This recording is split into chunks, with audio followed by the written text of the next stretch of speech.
आखिर क्या था सीता स्वयंवर में प्रभु राम द्वारा तोड़े गए शिव धनुष का रहस्य? यह कथा केवल एक धनुष के टूटने की नहीं है, यह है एक युगांतकारी निर्णय की, एक दैवीय योजना की और उस नीति की जो संपूर्ण सृष्टि के कल्याण के लिए अपनाई गई। सीता स्वयंवर केवल एक विवाह प्रसंग नहीं था, अपितु यह वह क्षण था जब धर्म ने अधर्म के संभावित विस्तार को समय से पहले ही समाप्त कर दिया। धर्म की रक्षा हेतु समय स्वयं को दोहराता है। राम न केवल मर्यादा पुरुषोत्तम अपितु ईश्वरीय योजना का संवाहक बन जाता है। नमस्कार, भक्ति कथा और कहानी में आपका स्वागत है। शिव धनुष कोई सामान्य शस्त्र नहीं था, वह दिव्य था। कहते हैं कि इसका निर्माण स्वयं विश्वकर्मा ने महर्षि दधीचि की अस्थियों से किया था।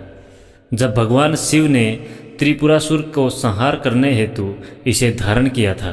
त्रिपुरासुर के विनाश के बाद यह धनुष निष्क्रिय कर दिया गया, किंतु उसकी शक्ति नष्ट नहीं हुई। भगवान शिव ने इसे एक ब्रह्मास्त्र चलाने का माध्यम बनाया था।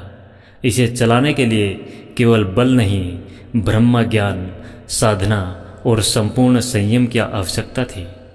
जहाँ साधना न हो वहाँ शक्ति विनाश का कारण बन जाती है। मिथिला के राजा जनक शिव भक्त और अत्यंत ज्ञानी राजा थे। शिव धनुष उनके पूर्वजों द्वारा संचित था और जनक जी ने उसे महल में पवित्र स्थान पर सुरक्षित रखा था। वे जानते थे कि यह कोई सामान्य अस्त्र नहीं अपितु ब्रह्मांडीय शक्ति का वाहक है। राजा जनक को भय था कि यह धनुष यदि रावण जैसे आतताई के हाथ पड़ गया तो संपूर्ण सृष्टि संकट में पड़ सकती है।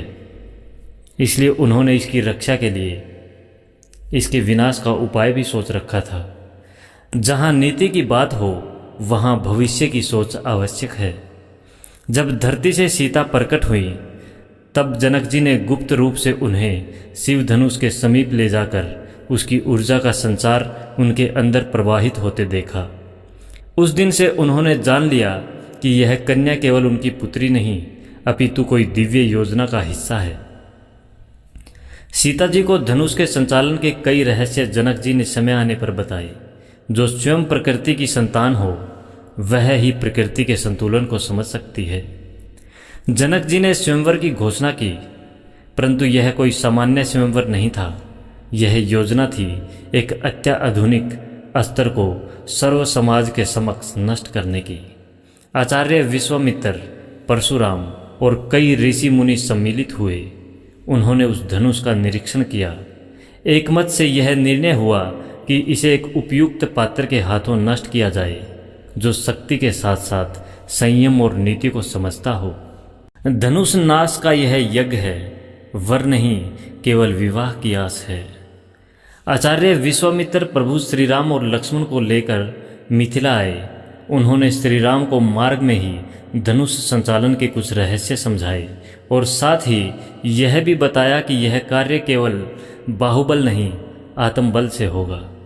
सीता जी ने भी वाटिका में पुष्प तोड़ते समय श्री राम को इशारों में संकेत दे दिए थे कि यह धनुष केवल संचालन के नाम पर रख दिया गया है, असल उद्देश्य कुछ और है। वाणी मौन थी पर नेत्रों की भाषा में संवाद हुआ। राम और सीता का प्रथम संकल्प वहीं से आरंभ हुआ। सभा मंडप में राजाओं ने एक एक कर प्रयास किया पर कोई उसे हिला भी नहीं सका। रावण तक विफल हुआ। अंत में श्री राम को अनुमति दी गई। उन्होंने धनुष को उठाया, संचालन के बिंदुओं को एक विशेष क्रम में सक्रिय किया। जैसे ही उन्होंने प्रत्यंचा चढ़ाई, एक आकाश गर्जन जैसी ध्वनि हुई और धनुष 3 खंडों में टूट गया।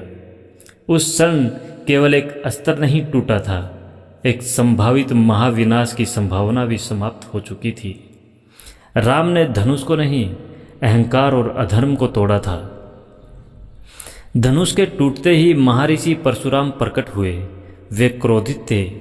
उन्होंने पूछा कि संचालन विधि बिना जाने यह कार्य कैसे हुआ। आचार्य विश्वामित्र ने समझाया कि यह सब योजना का हिस्सा था। परशुराम जी ने जब श्री राम के नेत्रों में देखे संयम, करुणा और ब्रह्म ज्ञान के तेज को, तब उनका क्रोध शांत हुआ। शस्त्रों से नहीं, दृष्टि से भी तपोबल की परीक्षा होती है। आधुनिक दृष्टिकोण से यदि देखें तो शिव धनुष एक अत्याधुनिक ऊर्जा संचालित अस्त्र था, संभवतः न्यूक्लियर डिवाइस के समान, जो ब्रह्मास्त्र चलाने में सक्षम था। इसके संचालन के लिए विशेष बिंदुओं को एक क्रम में दबाना होता था। यह उस समय के वैज्ञानिकों, ऋषियों की परम उपलब्धि थी। रावण जैसे लोग यदि इसे पा लेते तो आज सृष्टि का रूप कुछ और होता। इसलिए इसकी सार्वजनिक विनाश योजना की एकमात्र उपाय था। श्री राम का कार्य केवल विवाह करना नहीं था। उन्होंने स्वयंवर के माध्यम से मानवता के हित में भविष्य के संकट को समय रहते समाप्त कर दिया। यह कार्य ऐसा था जिसे केवल वही कर सकते थे जो स्वयं धर्म का अवतार हों। राम वह नहीं जो युद्ध से जीते, राम वह है जो बिना युद्ध के संकट टाल दे।